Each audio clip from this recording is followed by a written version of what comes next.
Yeah, absolutely. So it was a little bit funny because after, of course, the Trump rally, about a month later, the pandemic really hit. And not too long after that, we had the George Floyd incident in Minneapolis. And after that, critical race theory really started taking over my entire industry. I had just been doing trainings with organizations about how to be better managers and how to communicate with each other and interpersonal communication and all that good stuff. Well, critical race theory came in and took over absolutely every single thing. And the results that I've seen have just really, they've emphasized why critical race theory is not a good direction to go. And it's harming individuals, it's harming team cohesion, it's harming organizational productivity. And yet organizations all over the country are spending thousands, tens of thousands, some of them millions of dollars on this training that has absolutely no foundational evidence to support its effectiveness.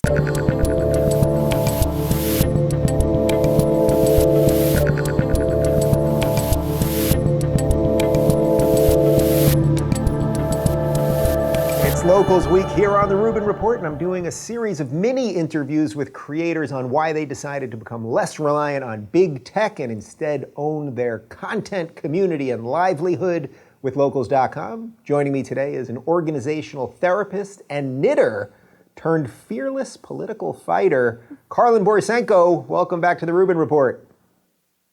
Thanks for having me. I am glad to have you back on because although we're going to talk obviously a bit about Locals and why you're on there, you really have become sort of a fearless political fighter. And a year ago, you weren't in this game at all. You were a simple private person, a knitter, and now look at you. You know, life is funny, Dave. You never quite know what it's going to throw at you, but it's been a wild ride, and I'm enjoying it. Yeah. So for people that don't know you, we'll link to the full interview that we did below. And in effect, you went to a Trump rally thinking you were, going to be at a white supremacist rally, and it turned out that you were surrounded by a lot of nice people, and now you've become a big part of the Walk Away campaign and the rest of it. How are you feeling about the world at the moment? You know, I mean, it is touch and go, isn't it? There are some days I'm like, we are all incredibly doomed. And there are some days that I just have so much faith and confidence in the direction that we're going in. You know, I've been traveling around the country for the past couple of months doing walkaway rallies all over the place. And I've gotten to meet so many amazing people. I've gotten to meet a lot of conservatives, a lot of Republicans, but also a lot of people just like us who have walked away from the left. And, you know, their energy. And it's a different vibe when you're in the walkaway community. Everyone is happy. It's like a burden has been lifted off your shoulders, and I love it. What's interesting to me is that you're not just like the average person walking away, but in many ways your job as an organizational therapist is sort of tied to why you're walking away. Can you explain that a little bit? Yeah, absolutely. So it was a little bit funny because after, of course, the Trump rally, about a month later, the pandemic really hit. And not too long after that, we had the George Floyd incident in Minneapolis. And after that, critical race theory really started taking over my entire industry. I had just been doing trainings with organizations about how to be better managers and how to communicate with each other and interpersonal communication and all that good stuff. Well, critical race theory came in and took over absolutely every single thing. And the results that I've seen have just really, they've emphasized why critical race theory is not a good direction to go. And it's harming individuals, it's harming team cohesion, it's harming organizational productivity. And yet organizations all over the country are spending thousands, tens of thousands, some of them millions of dollars on this training that has absolutely no foundational evidence to support its effectiveness. And so that's really where I've been focusing on in the past couple months, is fighting back against this monster that has taken over and really is doing a lot of harm to individuals and to organizations. And you've done a really great job of sort of mapping how you can stand up to the mob and still survive, because you talk about it, you've lost jobs because of this, but at the same time you've got, I'm guessing, thousands of people reaching out to you, telling you, oh, this stuff, this critical race theory stuff, it's leaking into my organization. How do I fight it? And everything else. Yeah, that's absolutely true. I've definitely been canceled by clients, but I've also gotten clients in return. And, really where I'm at right now is I just want to help people understand why this philosophy is so dangerous, because it's one of those things that, one of the reasons it is so dangerous is because people don't understand it. Organizations that are implementing it do not understand exactly what it means. And so if we can help debunk what's going on and really help people approach it in a more simple way where you can just get to the core issue of why this stuff is dangerous, then you can help them to understand and then fight back in their own lives. Yeah, so you fighting back on this and, having jobs canceled, and I know all too well the stories of what happens in a personal life. And just earlier today, as we were tweeting like fools, so the trolls were going after you, and you said you were eating your sushi lunch and smiling. So I myself had a sushi lunch. But that's sort of a good segue to why you're on Locals, because when we started Locals, my initial idea was I want to find people who are doing good work, doing something valuable, but could still be crushed by big tech at any moment. And the stuff that you're doing, which is true and decent and important, the big tech people ain't that thrilled with those ideas. No, they're not. It was funny because right after I was on your show the first time, I started a Facebook group basically trying to have civil discourse among people who disagreed with each other. And that group is still around and it's still going. But almost immediately upon starting that group, it became very clear that Facebook was going to censor it. And they would just randomly delete things that frankly had there was no problem with it. If someone was just asking a question that Facebook deemed out of bounds, they would just delete it out of nowhere and then I'd get a notification. And so I was really freaking out that one day I was just going to wake up and this group was going to be gone. And so you kind of reached out to me and said, well, bring it on to Locals and you don't have to worry about that anymore. And so that's exactly what I'm trying to do. And congratulations. It's your community. You can regulate it or not regulate it. It has nothing to do with me. It actually doesn't really have anything to do with the Locals people. We're just giving you the tools to do that. So what are you doing on Locals that you can't do as easily when you're on Facebook or Twitter or elsewhere? Well, what's great about Locals is it's like the adult community. I mean, we were talking about how we were dealing with all these trolls on Twitter today. Twitter is not the adult community. You don't go on Twitter to have adult Twitter conversations. Twitter is the mental institution. Exactly. And it can be fun and all that stuff. But if you want to have adult conversations, you need an avenue to do that. And even Facebook, it gets really hard to do it on there. But what I love about Locals is that people are self-selecting into this community. There's that little barrier of having to pay like $5 a month to join the platform, so that you tend to get people that are much more interested in actually having those adult conversations. And it's just so nice. It's so calm. And no one has to worry about being canceled. You don't have to worry about being banned at a moment's notice because someone at Twitter or Facebook doesn't like what you're saying. It's just, it's a relief is the best way I can think to describe Locals. Yeah. Have you had any crazy people in there? I mean, has anyone decided I'm going to pay her money so that I can be mean? Nobody does it, right? Well, I'm sure you just gave them the idea to do that, so thanks a lot for that. I made you a couple bucks, and then you have to decide if you want to keep them because it's up to you.